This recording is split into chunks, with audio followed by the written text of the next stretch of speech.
নমস্কার বন্ধুরা, একটা নতুন ভিডিও নিয়ে আবার তোমাদের সাথে হাজির হলাম। দেখো বন্ধুরা, কালকে প্রায় অনেকটা টাইম ধরেই বৃষ্টি হচ্ছিল আর সাথে ঝোড়ো হাওয়া। ভীষণ ভালো লাগে জানো তো, যখন একটানা গরমের পর যদি একটু বৃষ্টি দেখা দেয়। আর তখনই প্রায় কী বলবো, রান্না করবারও অনেক মন চায়।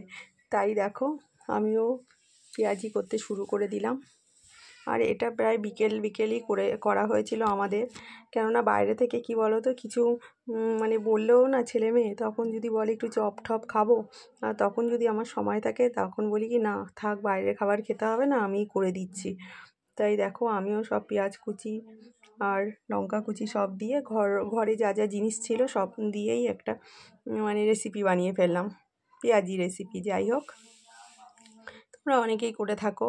আর বিশেষ করে কি বলো তো, এই বৃষ্টি যখন হয় না, এগুলোতে বেশ মুড়ি দিয়ে খেতে ভালোই লাগে। তাই মুড়ি দিয়ে খাওয়ার জন্যই আমি ঘরোয়াভাবে একটু পেঁয়াজি বানিয়ে নিলাম। আর এই দেখো, বেসন দিয়ে দিলাম, নুন দিয়ে দিলাম, লঙ্কা কুচি, পেঁয়াজ কুচি সব একসঙ্গে। আর কিছু দিলে বেশ ভালো হতো, কিন্তু ওটা আমার ঘরে ছিল না বলেই পেঁয়াজি শুধুমাত্র যা যা ছিল সেটা দিয়েই বানিয়ে ফেললাম। দেখো, এবার মেখে নিলাম। আর গরম যখন পড়ে না, তখন এই ভাজা জিনিসগুলো খেতে তেমন একটা ভালো লাগে না। আর যেই হলো শীতকাল বা হলো যখন সন্ধেবেলা বৃষ্টি হচ্ছে, তখন বেশ ভালো লাগে। তখন মনে হয় যে একটু ভাজা বা চপ টাইপের কিছু করি।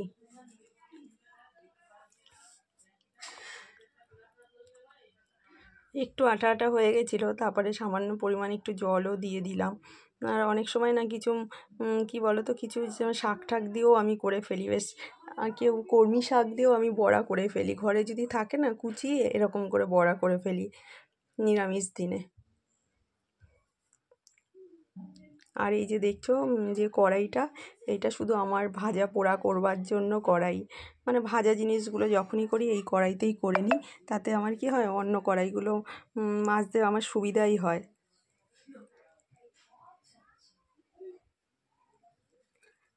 ঠিক আছে বন্ধুরা, আজ এই পর্যন্তই রইলো। আমার ভিডিওটা যদি কোনো অংশ ভালো লাগে, প্লিজ একটা লাইক কমেন্ট শেয়ার করে দিও, কেননা তোমাদের একটা লাইক আমাকে অনেক দূর পর্যন্ত এগিয়ে নিতে মানে সাহায্য করবে।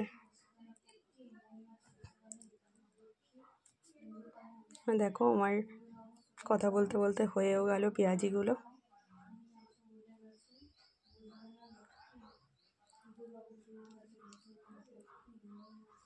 ঠিক আছে বন্ধুরা, আজ এই পর্যন্তই রইলো। সবাই ভালো থেকো, সুস্থ থেকো।